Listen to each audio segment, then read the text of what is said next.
안녕하세요. 우리의 찬란한 반주를 위하여 헬렌케어 이현승입니다. 제가 하고 있는 일이 의료 컨텐츠 컨설팅이에요. 그래서 의료인들, 의사, 뭐 간호사, 약사, 치과의사 선생님들하고 그다음에 관련되어 있는 기업들, 그다음에 이제 관련되어 있는 환자분들을 엮는 이런 이제 일들을 하면서 다양한 컨텐츠, 뭐 유튜브 영상도 생성하고 책도 쓰고 강의 연계도 하고 뭐 이런 일을 하고 있습니다. 오늘 제가 제 소개를 간단하게 하는 이유는 최근에 되게 그 화제가 됐던 인터뷰 But don't go into medical school. Yes, Yeah. pointless. 일론 머스크가 의대 가지 말라고 했다는 저한테 그날 전화를 여러 명 했어요. 대치동에 있는 컨설팅하는 선생님들도 전화하셔서 어떻게 된 건지 물어보시는 선생님들도 계셨고 그리고 제 친구들도 아직 이제 그 수험생을 두고 있는 불쌍한 제 친구들이 아직 있는데 제 친구들도 물어보기도 하고 그래서 찾아봤어요. 그랬더니 항상 뭐 모든 인터뷰라고 하는 것들이 그 앞뒤 다 자르고 딱 그 화제가 되는 부분만 떼서 그걸 또 한국어로 번역을 해놔서 오역이 있거나 뭐 확대 과장 왜곡들이 좀 있게 마련인데 이 내용도 정확하게 그거였습니다. 그러니까 3년 안에 서전들 즉 수술을 하는 의사들이죠. 그러니까 메디컬에서 내과 의사들이 있고 수술을 하는 서전들이 있는데 서전들은 3년 안에 AI가 대체를 할 텐데 AI가 훨씬 더 좋은 스킬을 가지고 있을 것이다라고 얘기를 했다는 거예요. 그래서 기사들이 번역을 할 때는 3년 안에 의사 사라져.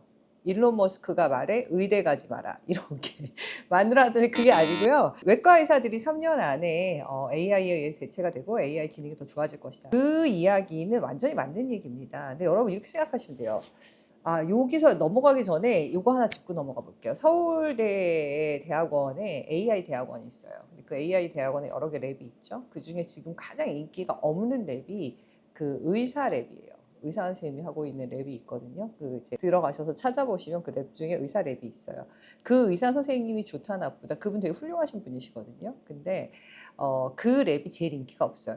근데 이전에 처음에 그 AI 대학원 생길 때 어땠냐? 지원자가 없었어요. 미달.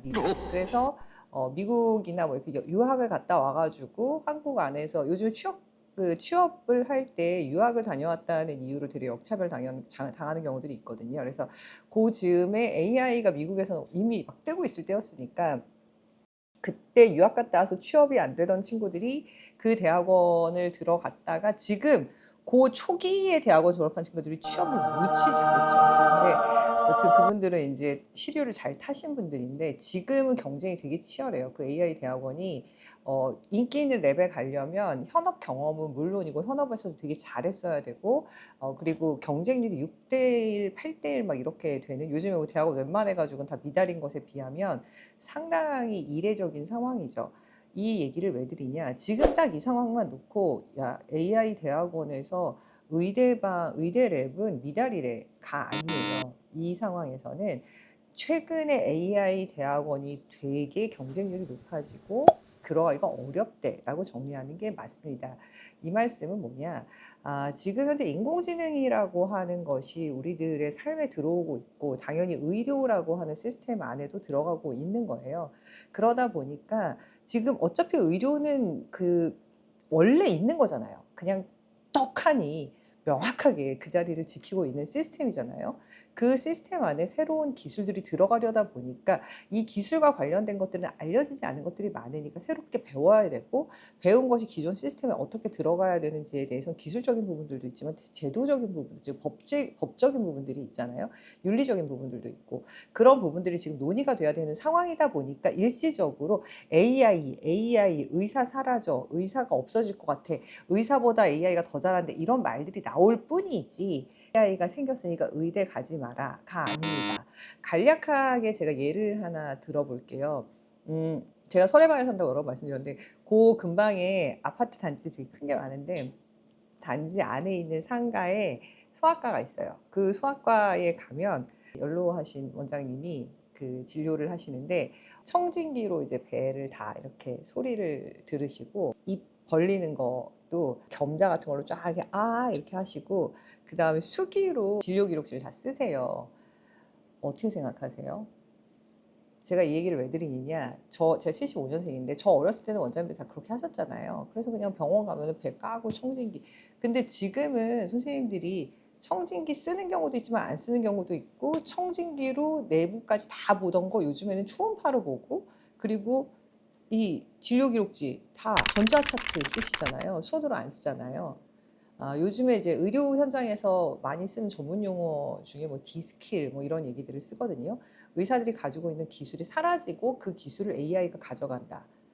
이게 과연 디스킬인가요? 지금 현재 의사 선생님들이 청진기를 쓰기보다는 초음파 장비를 쓰고 손으로 쓰지 않고 전자차트를 쓰는 게 하나 더 얘기해 볼까요?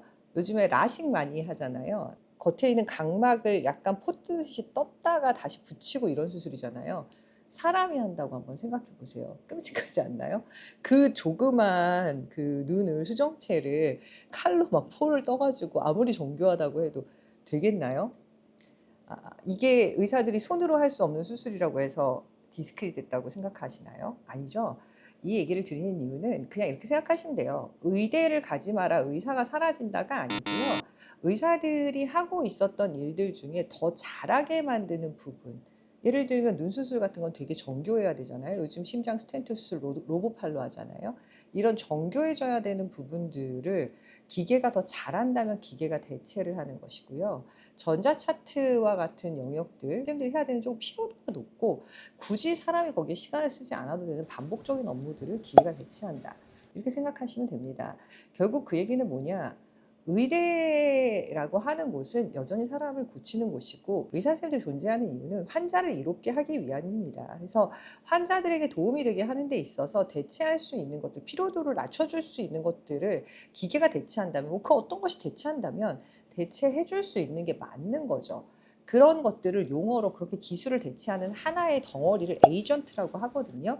최근 미국 실리콘밸리에서 되게 화제가 된 상당히 많은 돈을 투자받은 회사가 있어요. 에이전트 헬스케어라고 하는 회사고 에이전트 하스피탈이라고 하는 것을 구현한 실리콘밸리에 있는 일종의 벤처인데요. 말대로 병원에 들어가서 나올 때까지 병원 안에 의사가 하나도 없는 거예요. 요즘에 여러분들 전철 타러 가면 그렇잖아요. 9호선 전철 타러 가면 예전에 다 있던 역무원이나 아무도 없고 그냥 전철이 혼자서 막 다니는데 불편하신가요? 사람이 없어서 두려우신가요? 뭐가 제대로 되고 있지 않다는 생각이 드시나요? 자, 이게 조금 복잡하고 법적 윤리적인 문제가 조금 있긴 하지만 병원이 바뀌는 거예요. 들어가서 나올 때까지 사람이 없는데 그 안에서 내가 필요로 하는 치료는 다 받거나 혹은 사람이 일부 필요로 하는 데서만 의사를 만나게 되는 것. 이것에 대해서 지금 미국에서 이미 뭐 간호사, 의사, 뭐 조무사 다 포함한 것으로 바뀔 수 있다라고 해서 에이전트 헬스케어라고 하는 회사가 투자를 받았고 조만간은 상용화될 거라고 하는 예측이 있습니다.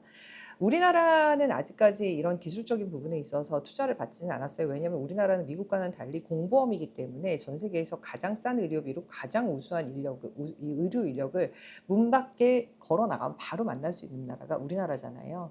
근데 우리나라에서 굳이 이런 데 투자를 글쎄요. 어느 날은 하게 될 수도 있겠지만 현재까지는 투자 의지가 있는 투자자가 흔치 않을 것 같아요. 정리해서 말씀드리겠습니다. 일론 머스크의 그 인터뷰에 관련해서 저한테 질문하시는 분들이 많이 계셔서 오늘 이 영상을 급하게 찍게 됐는데요.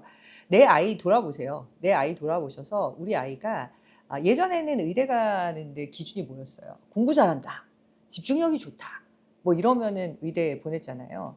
이제는 우리 아이가 공부 잘한다, 집중력이 좋다. 이거는 뭐 당연해요. 당연하고 환자들하고 소통도 잘해야 되기 때문에 서비스 마인드도 있어야 되고 이것도 이제는 너무 당연한 상태가 됐어요. 그래서 예전에 의대를 약간 영어로 널드라고 하죠. 그렇게 공부만 막 할 것 같은 이런 친구들이 갔다면 요즘에 그 공부만 막 할 것 같은 분들 개원하면 곧 폐업하셔야 됩니다. 그렇기 때문에 공부도 잘하고 서비스 한마디 성격도 좋고 외모도 적절하고 이런 분들이 이제 의대를 갔던 게 지금까지예요.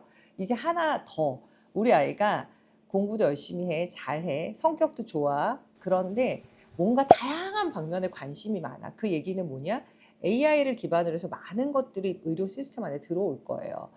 예전에는 뭐라 그랬어? 다양하게 관심 가진 애들 정신산만하다 그랬죠? 아니에요. 다양하게 관심도 많이 가지는 아이야. 그러면 의대를 아주 적극적으로 생각해 보시길 바랍니다. 아이들에게 이제 의사라고 하는 직업은 예전에 의사이기만 하면 되라면 이제는 저 사람이 의사이기도 하네? 라고 하는 직업이 될 거예요. 그렇기 때문에 예전처럼 의사를 하기 때문에 돈을 되게 많이 번다. 의사가 고소득 직업이다.